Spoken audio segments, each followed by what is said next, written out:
Hello friends, आज हम लोग लेके हैं कक्षा 10वीं के लिए इतिहास का पहला चैप्टर यूरोप में राष्ट्रवाद का पहला वीडियो। और इसमें हम लोग वीवीआई ऑब्जेक्टिव क्वेश्चंस को देखने वाले हैं जो आपके मैट्रिक बोर्ड परीक्षा के लिए बहुत ही इंपॉर्टेंट है।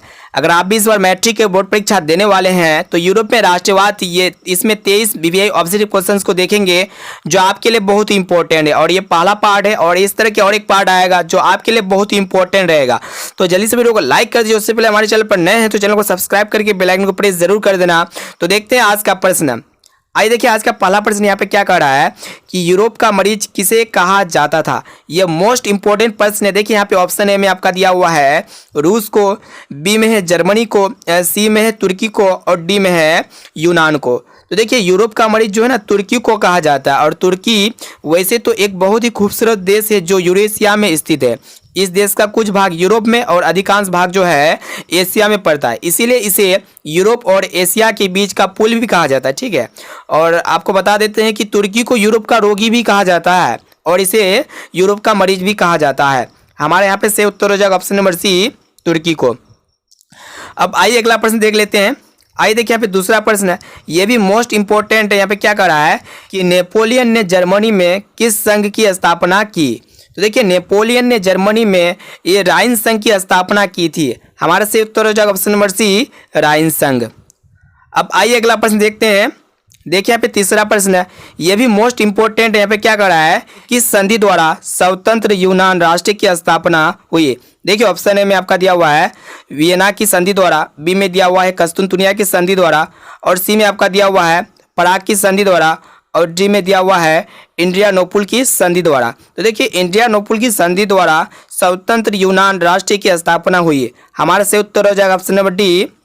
अब देखिए यहाँ पे चौथा प्रश्न है, ये भी काफ़ी इंपॉर्टेंट है। यहाँ पे क्या कर रहा है कि यंग यूरोप की स्थापना किसने की थी। देखिए यंग यूरोप की स्थापना किसने की थी।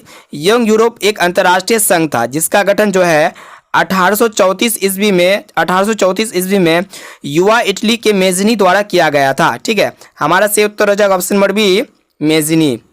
अब आइए अगला प्रश्न देख लेते हैं। देखिए यहाँ पे पांचवा प्रश्न है, ये भी मोस्ट इंपॉर्टेंट है। मैं क्या कर रहा है कि नौ गुयल्फ आंदोलन कहाँ हुआ था। तो देखिए ये नौ गुयल्फ आंदोलन तथा नरमपंथी दलों के आंदोलन केवल उत्तरी इटली में सक्रिय थे। हमारे यहाँ पे सही उत्तर हो जाएगा ऑप्शन नंबर ए, इटली में। अब आइए अगला प्रश्न देख लेते हैं। देखिए यहाँ पे छठा प्रश्न है, ये भी मोस्ट इंपॉर्टेंट है। यहाँ पे क्या कर रहा है कि मेटरनिक कौन था। देखिए ऑप्शन ए में आपका दिया हुआ है ऑस्ट्रिया का चांसलर, बी में पर्सा का चांसलर, सी में फ्रांस का सम्राट और डी में आपका दिया हुआ है रूस का जोर। तो देखिए मेटरनिक कौन था, ऑस्ट्रिया का चांसलर था। हमारा ऑप्शन नंबर ए बिल्कुल सही उत्तर है। अब आइए देखिए यहाँ पे सातवां प्रश्न यहाँ पे क्या कर रहा है कि एक्ट ऑफ यूनियन किस वर्ष पारित हुआ। तो देखिए एक्ट ऑफ यूनियन जो है ना ये 1688 ईस्वी में पारित हुआ था। हमारा ऑप्शन नंबर ए बिल्कुल सही उत्तर है। अब आइए अगला प्रश्न देख लेते हैं। देखिए यहाँ पे आठवां नंबर प्रश्न, ये भी मोस्ट इंपॉर्टेंट। यहाँ पे क्या कर रहा है कि 1789 की फ्रांसीसी क्रांति के समय वहाँ किस राजवंश का शासन था। तो देखिए यहाँ पे 1789 की फ्रांसीसी क्रांति के समय वहाँ पे जो है किस राजवंश का शासन था, बुर्बो वंश का शासन था। हमारा ऑप्शन नंबर सी बिल्कुल सही उत्तर है। अब आइए देखिए यहाँ पे 9वां नंबर प्रश्न, ये भी काफ़ी इंपॉर्टेंट है। हमें क्या कर रहा है कि नेपोलियन सहिंसा किस वर्ष लागू की गई। देखिए नेपोलियन सहिंसा जो है ये कब लागू किया गया था। देखिए ऑप्शन ए में आपका दिया हुआ है 1789 में, बी में दिया हुआ है 1791 में और सी में है 1801 में और डी में आपका दिया हुआ है 1804 में।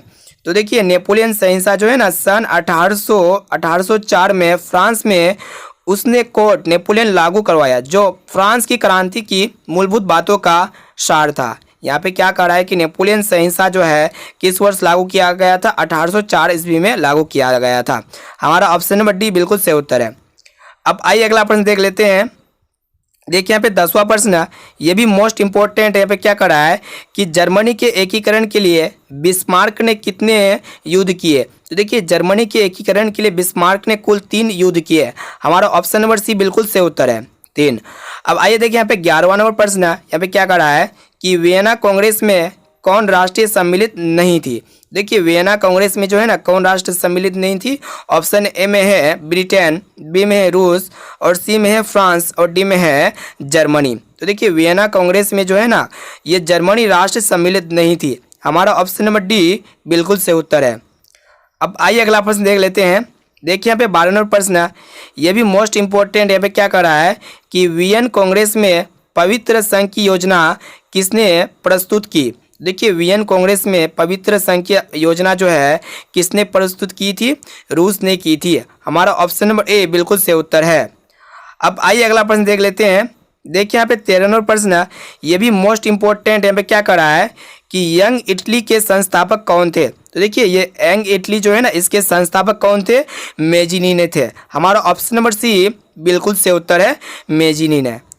अब देखिए यहाँ पे 14 नंबर प्रश्न, यहाँ पे क्या कर रहा है कि फ्रांस के किस राजा ने कहा था अंग्रेजी राजा की भांति शासन करने की अपेक्षा लकड़ी काटना अधिक पसंद करूँगा। यानी कि फ्रांस के किस राजा ने कहा था जो कि अंग्रेजी राजा की भांति शासन करने की अपेक्षा लकड़ी काटना अधिक पसंद करेंगे। तो देखिए ऑप्शन ए में आपका दिया हुआ है लुई 16वां ने, बी में दिया हुआ है नेपोलियन पापा ने, और सी में है लुई नेपोलियन ने, और डी में आपका दिया हुआ है चार्ल्स दसम में। तो हमारे से उत्तर हो जाएगा ऑप्शन नंबर डी, चार्ल्स दसम ने। अब आइए अगला प्रश्न देखते हैं।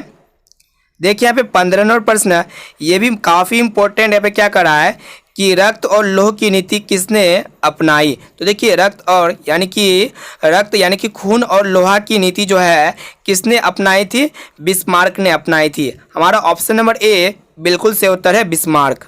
अब आइए देखिए फिर 16 नंबर प्रश्न हमारे यहाँ पे जो है कि किस युद्ध के बाद जर्मनी का एकीकरण पूरा हुआ। तो देखिए सूडान के युद्ध के बाद जर्मनी का एकीकरण संभव हो सका। यहाँ पे हमारे से उत्तर हो जाएगा सूडान के युद्ध। ऑप्शन नंबर बी बिल्कुल हमारा सही उत्तर है। अब आइए अगला प्रश्न देख लेते हैं। देखिए यहाँ पे 17 नंबर प्रश्न, ये भी काफ़ी इंपॉर्टेंट। यहाँ पे क्या कर रहा है कि किस संधि द्वारा जर्मनी का एकीकरण पूरा हुआ। तो देखिए कौन सा संधि है जिसके द्वारा जर्मनी का एकीकरण पूरा हुआ था। तो देखिए फ्रैंकफर्ट की संधि जो है इसके द्वारा जर्मनी का एकीकरण पूरा हुआ था। हमारा ऑप्शन नंबर डी बिल्कुल सही उत्तर है, फ्रैंकफर्ट की संधि। अब देखिए यहाँ पे 18 नंबर जो प्रश्न यहाँ पे क्या कर रहा है कि जर्मनी एवं इटली के एकीकरण के समय फ्रांस का शासक कौन था। तो देखिए ऑप्शन ए में आपका दिया हुआ है नेपोलियन बोनापार्ट, बी में है नेपोलियन तृतीय, सी में दिया हुआ है विक्टर इमैनुअल, और डी में आपका दिया हुआ है विलियम प्रथम। हमारे से उत्तर हो जाएगा नेपोलियन तृतीय। अब आइए अगला प्रश्न देखते हैं। आइए देखिए यहाँ पे 19 नंबर प्रश्न यहाँ पे क्या कर रहा है कि प्रसा का शासक कौन था। तो देखिए प्रसा का शासक जो है कौन था। तो देखिए जर्मनी का एकीकरण बिस्मार्क ने किया था, ठीक है, और बिस्मार्क प्रसा के शासक विलियम प्रथम का प्रधानमंत्री था। तो हमारे से उत्तर हो जाएगा ऑप्शन नंबर डी, प्रसा का शासक कौन था, विलियम प्रथम था, ठीक है। हमारा ऑप्शन नंबर डी बिल्कुल सही उत्तर है। अब देखिए यहाँ पे 20 नंबर प्रश्न यहाँ पे क्या कर रहा है कि कार्बोनरी की स्थापना किस वर्ष हुई। तो देखिए कार्बोनरी का जो अर्थ होता है ना, ये इसका अर्थ होता है कास्ट कोयला बनाने वाला, और ये जो इसकी स्थापना हुआ था 1810 ईस्वी में हुआ था। हमारा ऑप्शन नंबर ए बिल्कुल सही उत्तर है। अब आइए अगला प्रश्न देखते हैं। देखिए यहाँ पे 21 नंबर प्रश्न है, यहाँ पे क्या है 1830 की क्रांति के बाद फ्रांस में किस प्रकार का शासन स्थापित हुआ। तो देखिए 1830 की क्रांति के बाद फ्रांस में जो है ना, ये निरंकुश राजतंत्र का शासन स्थापित हुआ था। हमारा ऑप्शन नंबर ए बिल्कुल सही उत्तर है, निरंकुश राजतंत्र। अब आइए देखिए यहाँ पे 22 नंबर प्रश्न यहाँ पे जो है कि लाल कुर्ती नामक संस्था का गठन किसने किया था। तो देखिए लाल कुर्ती नामक संस्था का गठन किसने किया था। देखिए ऑप्शन में आपका दिया हुआ बिस्मार्क ने, बी में है काउन ने, और सी में है मेजिनी ने, और डी में आपका दिया हुआ है गैरीबाल्टी ने। हमारा ऑप्शन नंबर डी बिल्कुल सही उत्तर है, गैरीबाल्टी ने। अब आइए अगला प्रश्न देख लेते हैं। देखिए यहाँ पे 23वां प्रश्न, ये भी मोस्ट इंपॉर्टेंट है। यहाँ पे देखिए क्या कर रहा है कि राष्ट्रवाद की अवधारणा का जन्म किस घटना से माना जाता है। तो देखिए राष्ट्रवाद की अवधारणा का जो जन्म जो है ना, ये पुनर्जागरण घटना से माना जाता है। हमारा ऑप्शन नंबर ए बिल्कुल सही उत्तर है, पुनर्जागरण। तो दोस्तों आज के लिए इतना ही, फिर मिलते हैं जल्दी अगले वीडियो पे, और इस वीडियो को अपने दोस्तों में जरूर शेयर करें। जितना भी आपका व्हाट्सएप ग्रुप है, सभी व्हाट्सएप ग्रुप में इस वीडियो को एक बार जरूर शेयर करें।